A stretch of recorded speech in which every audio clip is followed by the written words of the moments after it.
Le fait d'avoir une vision transversale, notamment ce rôle de la collectivité locale, d'autorité organisatrice.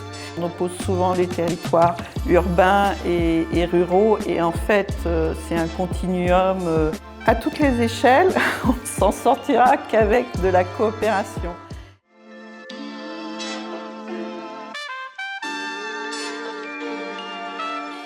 Alors, les agences d'urbanisme sont des outils un petit peu atypiques d'ingénierie territoriale qui ont été créés il y a déjà une petite soixantaine d'années et dont l'ADN est un travail partenarial autour des enjeux d'aménagement d'un territoire. C'est une ingénierie souple qui rassemble des collectivités de plusieurs niveaux dans une aire métropolitaine ou une aire urbaine, en France qui travaille en lien avec l'État et aussi tous les acteurs de l'aménagement, et autour de missions clés qui sont celles de l'observation territoriale. On dit souvent que les agences d'urbanisme sont une mémoire du territoire qui permet aussi de construire une vision prospective pour celui-ci, de contribution aux politiques publiques et notamment la planification urbaine. Et puis aussi, ce sont des lieux vraiment d'interface, de débat, de construction de stratégies collectives, de création d'alliances. Et je pense que c'est cet ADN qui leur a permis d'évoluer, notamment avec les étapes de décentralisation, et qui est vraiment d'actualité aujourd'hui.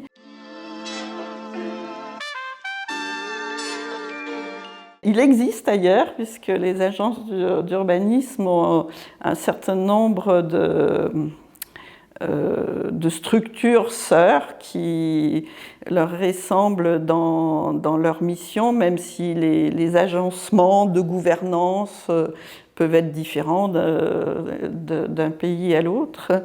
Et notamment, il y a des agences urbaines, un réseau d'agences urbaines marocaines. Il y a des agences urbaines dans beaucoup de villes et on a des coopérations, des échanges depuis assez longtemps. Et il y a bientôt une dizaine d'années, à l'occasion du forum, de Habitat 3, du sommet Habitat 3, qui s'est tenu à Quito, qui avait donc fixé le nouvel agenda urbain mondial, nous avions initié avec une partie de ces réseaux de sœurs un réseau mondial des agences urbaines qu'on considère comme étant des leviers, des outils pour la mise en œuvre de l'agenda urbain et notamment les enjeux de planification, de réponse aux enjeux de transition écologique et aussi de construction de gouvernance dans les territoires.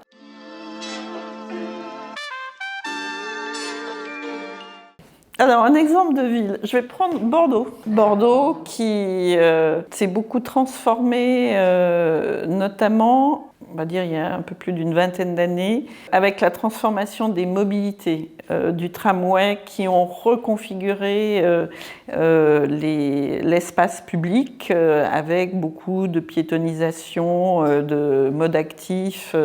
Il y a un vrai mode de conception de l'espace public qui a un lien commun.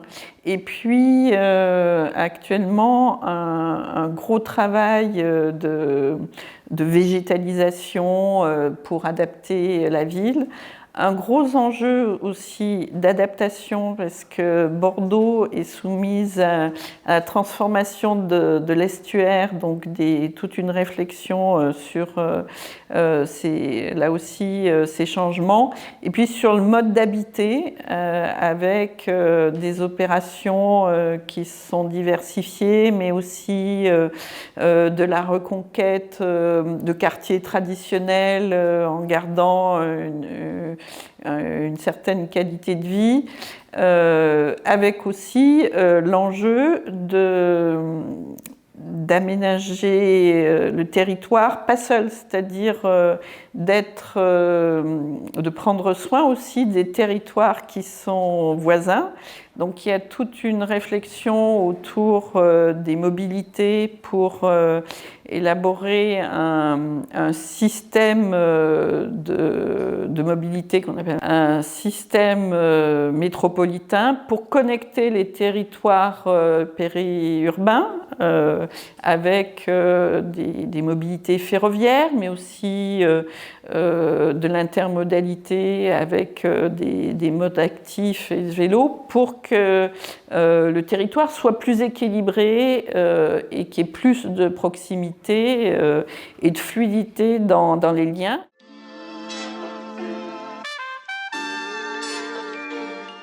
Les territoires sont de plus en plus sous pression, c'est-à-dire depuis que j'ai commencé une pratique, il y avait une logique plutôt du développement de l'attractivité des territoires là, les territoires prennent de plein fouet les enjeux de transition écologique. Alors on a parlé de l'adaptation, de l'exposition aux risques et de la décarbonation. Et c'est vraiment ce qui transforme les pratiques, les approches et qui crée des situations de tension forte entre ces pressions démographiques, ces pressions industrielles et cette nécessité de s'intéresser aux vulnérabilités, aux risques. Alors, il y a aussi quelque chose qui, à mon avis, est une clé d'entrée privilégiée dans les politiques urbaines maintenant. Je pense qu'il y a trois grands défis. La question du logement abordable et comment le structurer, le fait. La question de l'adaptation, et on voit bien, nous sommes juste sortis d'une canicule exceptionnelle en France. Et puis également le rapport à la santé. Donc beaucoup d'agences d'urbanisme travaillent sur les enjeux d'urbanisme favorable à la santé et de plus en plus sur les approches One Health, qui sont des approches qui s'inscrivent dans une vision intégrée entre la santé humaine, la santé animale et la santé environnementale dans une logique très systémique. Et beaucoup de villes commencent à structurer leur politique autour de cette notion de santé. Alors pourquoi ? Parce que c'est une notion qui parle à chacun en tant que citoyen, qui est une approche positive. En général, personne vous dira on ne veut pas que la santé s'améliore et ça questionne donc beaucoup de politiques environnementales par rapport aux pollutions, ça questionne les politiques d'adaptation parce que ça transforme totalement la conception des espaces publics qui doivent être maintenant végétalisés. C'est vraiment maintenant la conception de l'espace public, c'est éloge de l'ombre, utilisation de l'eau. Et donc c'est une manière d'entrer dans les politiques publiques qui parle à chacun, qui est très transversale. Et dans les enjeux de santé, les dimensions environnementales jouent une très grande part dans les déterminants de la santé, exposition aux risques, aux pollutions, mais aussi les co-bénéfices, par exemple, de pouvoir avoir des modes actifs comme la marche à pied, qui sont source d'exercice et de santé physique. Et puis, il n'y a pas que les déterminants environnementaux, mais aussi les déterminants sociaux. Donc, le rapport à un voisinage, des services, bien sûr l'accès à des revenus qui permettent de s'inscrire dans la société, enfin toute la dimension réseau social et interrelation est très forte dans une qualité de vie qui est quand même ce qu'on recherche tous. Et c'est un message vraiment pour des élus locaux qui peut être très mobilisateur pour opérer les transformations.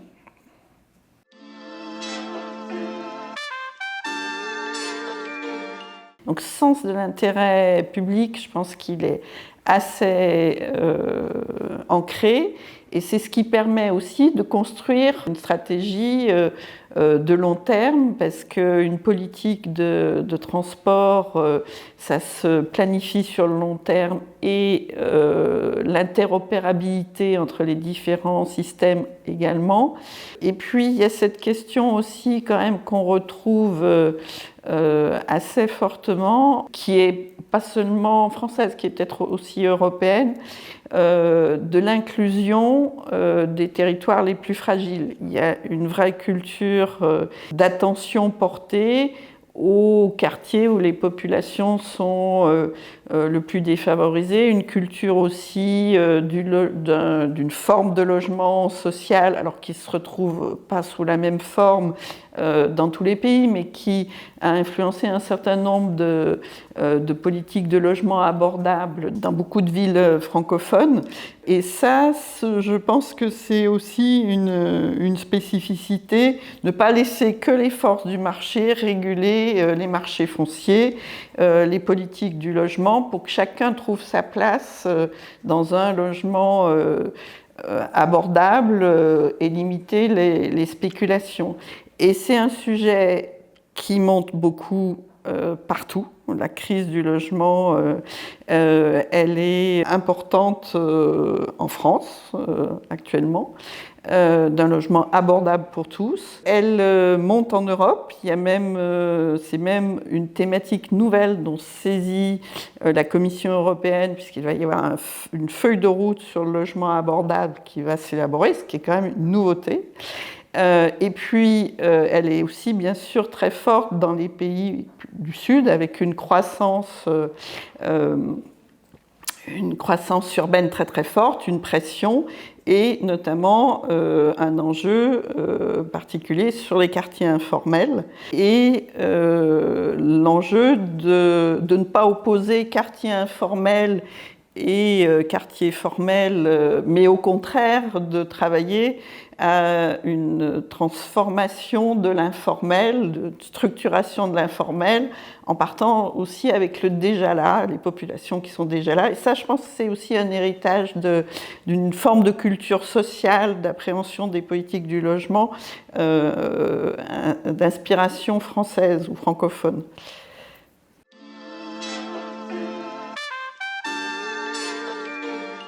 Alors, dans les facteurs de transformation de la fabrique des villes, il y a vraiment cette question de la transition digitale qui a été amenée par un angle très technocentré.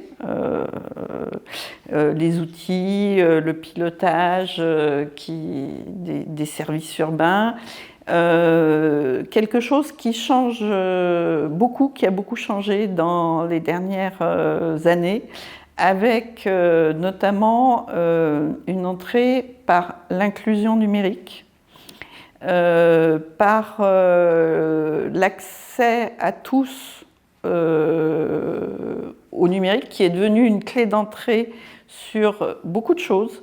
Les services administratifs, l'emploi, les transports. Il faut pouvoir aller sur un site pour savoir quels seront les trajets. Donc c'est une clé à la fois de connexion de territoires plus éloignés, des services, mais aussi c'est une forme d'exclusion. Et là, c'est quelque chose qui questionne directement le politique, les élus, notamment les élus locaux, pour assurer un accès de tous. Alors bien sûr, pour avoir un accès, il faut des infrastructures. Ça peut être des infrastructures ou du Wi-Fi. Il faut du matériel et tout le monde n'y a pas accès. Donc il y a beaucoup de territoires qui mettent en place des politiques d'accès à du matériel reconditionné avec des montants qui soient raisonnables. Et puis c'est une culture du numérique, c'est-à-dire un apprentissage de la manière d'accéder à tous ces services. Et il y a beaucoup de territoires qui ont mis en place des politiques d'inclusion numérique avec des aidants numériques, des tiers-lieux qui permettent une acculturation au numérique. Et c'est important aussi dans la conception des villes, sur la manière de concevoir la ville, notamment par la question de l'accès aux données.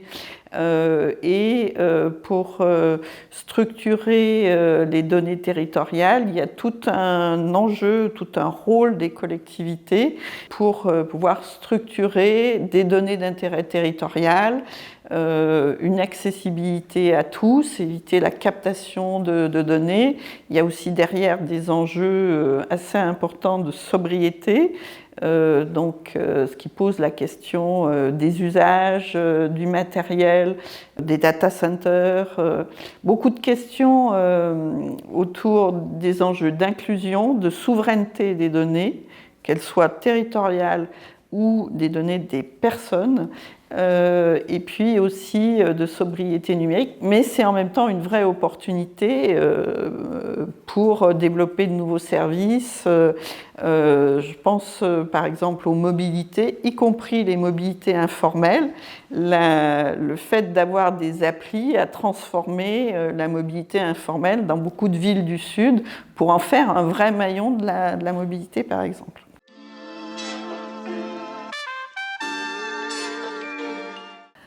C'est un écosystème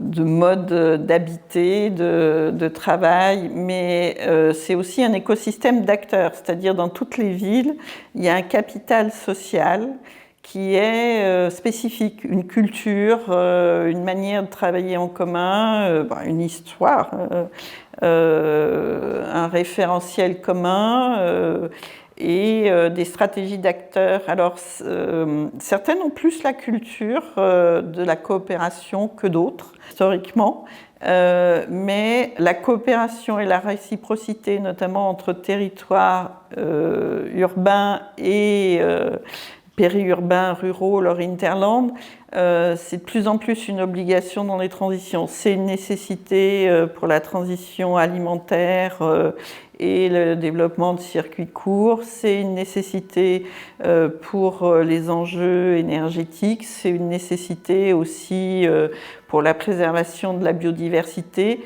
C'est une nécessité pour la santé des habitants, justement pour avoir ce rapport à des espaces plus naturels, plus aérés. Et la sortie de la pandémie a montré les aspirations à ce rapport avec la nature de plus en plus important. Donc c'est ça une ville, c'est aussi une ville en connexion avec la nature.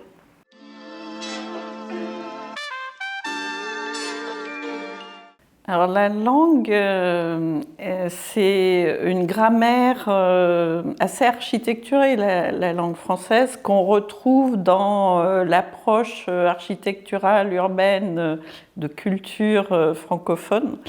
Je pense que ça influe aussi assez fortement la conception du droit. Je vais donner un exemple qui est assez récent. On est en lien avec les autorités roumaines, c'est-à-dire le ministère des villes et les collectivités des villes. Et en fait, quand on a fait une visite de délégation, et il se trouve qu'ils sont en train de faire un code de l'urbanisme dans lequel ils intègrent la création possible d'agences urbaines. Et c'est vraiment parce que le droit roumain est très proche du droit français, très inspiré. Et pourquoi aussi? Parce qu'il y a des coopérations anciennes, des voisinages de langue latine et aussi des formations communes. Et la directrice de l'urbanisme du ministère, c'est une personne qui a fait ses études,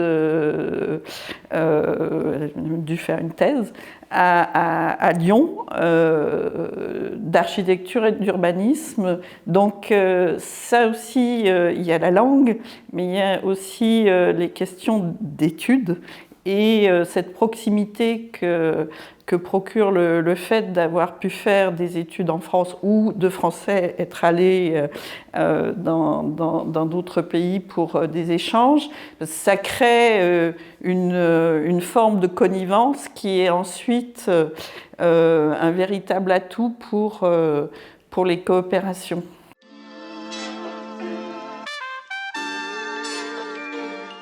Oui, je pense qu'il y a une spécificité, puisqu'il y a une forme de culture commune. Souvent, ce sont des villes qui ont préservé et valorisé leur patrimoine. Et c'est vrai qu'en francophonie, je pense qu'il y a une vraie expertise avec des patrimoines très, très divers sur ce respect, cette volonté de faire un patrimoine vivant qui évolue et qui se renouvelle.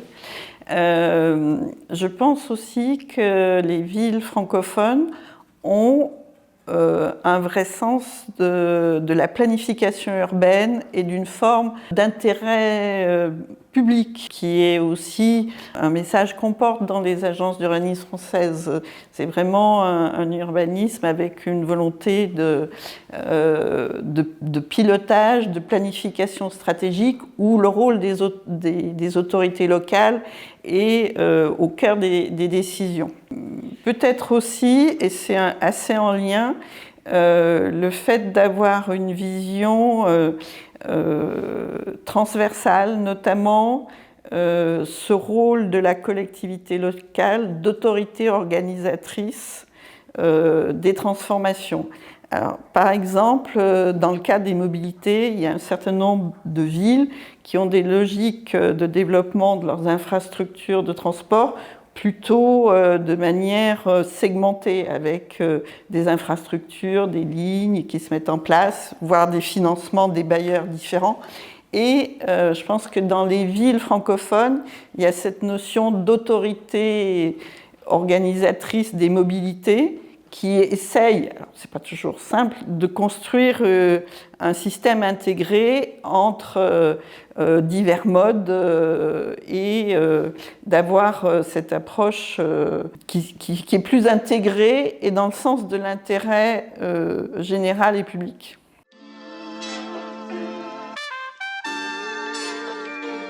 Le territoire est le bien commun, cette notion de bien commun qui est aussi présente dans le droit et donc dans toutes les constructions juridiques, et notamment la planification, les politiques publiques. Aussi ce rapport au patrimoine, au déjà là, à sa valorisation, à sa reconnaissance, et c'est vrai que les outils de préservation, de valorisation du patrimoine, ils sont quand même très reconnus. C'est aussi un sujet sur lequel il y a beaucoup de coopération d'agences urbaines avec des territoires. Alors pour faire par exemple j'ai en tête des partenariats qui sont faits avec Hanoï et Ho Chi Minh sur l'identification du patrimoine, sa transformation, et pas que les patrimoines exceptionnels, mais aussi les patrimoines du quotidien, le rapport au paysage et les patrimoines naturels. Et de plus en plus, on va devoir utiliser ces trames des patrimoines naturels, végétaux, pour notamment pour les enjeux d'adaptation des territoires au changement climatique. Donc ce rapport au patrimoine, c'est aussi une question. Et puis il y a aussi plein d'outils à la française qui sont intéressants pour traiter de questions particulières. Je pense par exemple sur les enjeux de transition environnementale, des outils comme le Conservatoire du littoral qui permet une maîtrise foncière du littoral fragile, avec des sites qui peuvent être particulièrement vulnérables, mais aussi intéressants au niveau paysager ou d'une fréquentation touristique durable. Et ça permet une maîtrise foncière, de l'aménagement qualitatif, de la gestion aussi. Et notamment, il y a un énorme enjeu sur toute la question des littoraux, aussi bien dans les espaces naturels, avec, je pense, au retrait des mangroves. Alors, il y a des belles expériences dans les territoires ultramarins. Je pense, par exemple, à la Guyane, sur la gestion aussi avec les populations locales de préservation des mangroves. Et puis aussi cette transformation des villes côtières soumises à des pressions de montée du trait de côte, de submersion, de devoir s'interroger sur le recul de certaines activités en rétro-littoral, des questions d'assurabilité de ces espaces et aussi d'exposition des habitants au risque. Voilà, donc je pense que dans les boîtes à outils des acteurs francophones, il y a plein d'outils peu techniques intéressants que les autorités locales peuvent utiliser et mobiliser. Et n'oublions pas les outils des territoires français ultramarins qui sont souvent très intéressants aussi. La francophonie, pour moi, c'est une clé d'entrée dans les territoires, et une clé d'entrée privilégiée, et notamment par des lieux qui sont les instituts français. En général, on découvre aussi via ces lieux des expériences françaises dans les territoires. C'est les instituts français et l'entrée par la francophonie, c'est découvrir des lieux de ce type, mais c'est aussi découvrir des acteurs. C'est cette notion de clé d'entrée dans des territoires pour les connaître un peu en profondeur.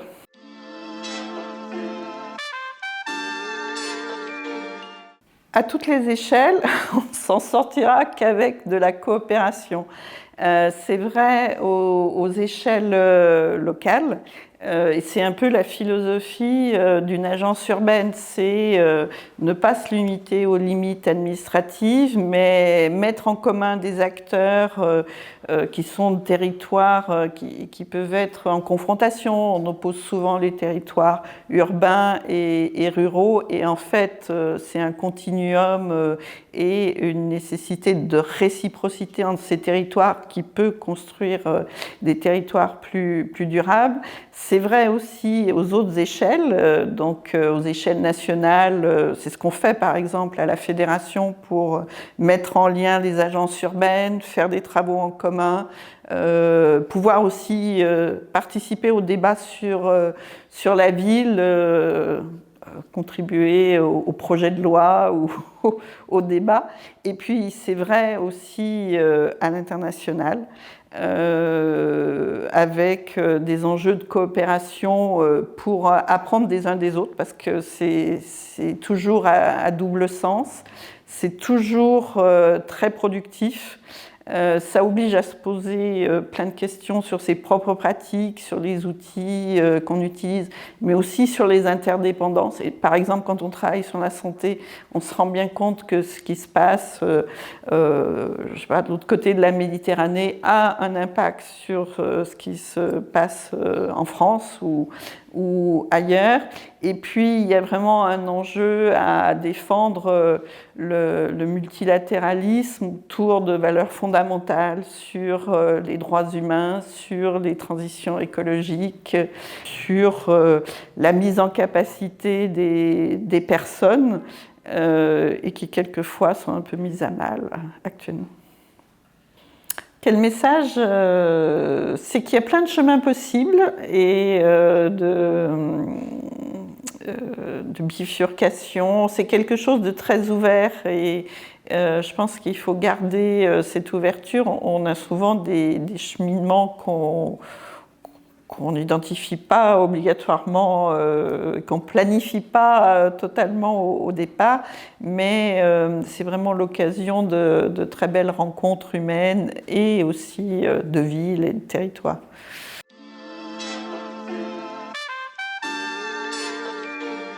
Alors, j'avais envie de vous parler d'une ville qui n'est pas à proprement parler francophone, mais qui est Chandigarh, en Inde.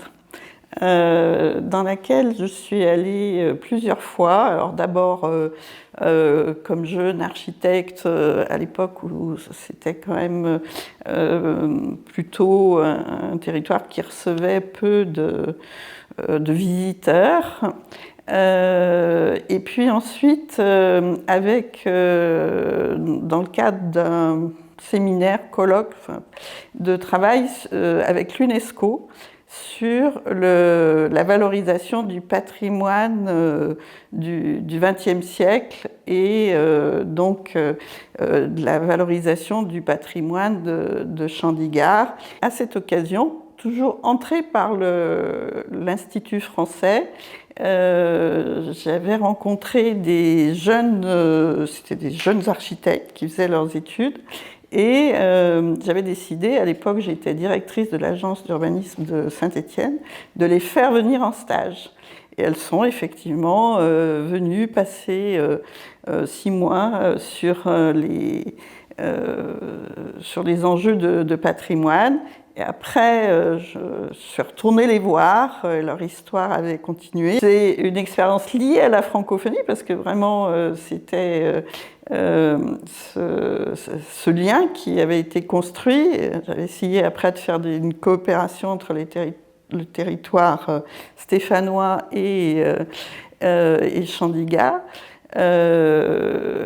Toujours cette notion de clé d'entrée qui permet de découvrir en profondeur un territoire, des individus, des responsables, des acteurs.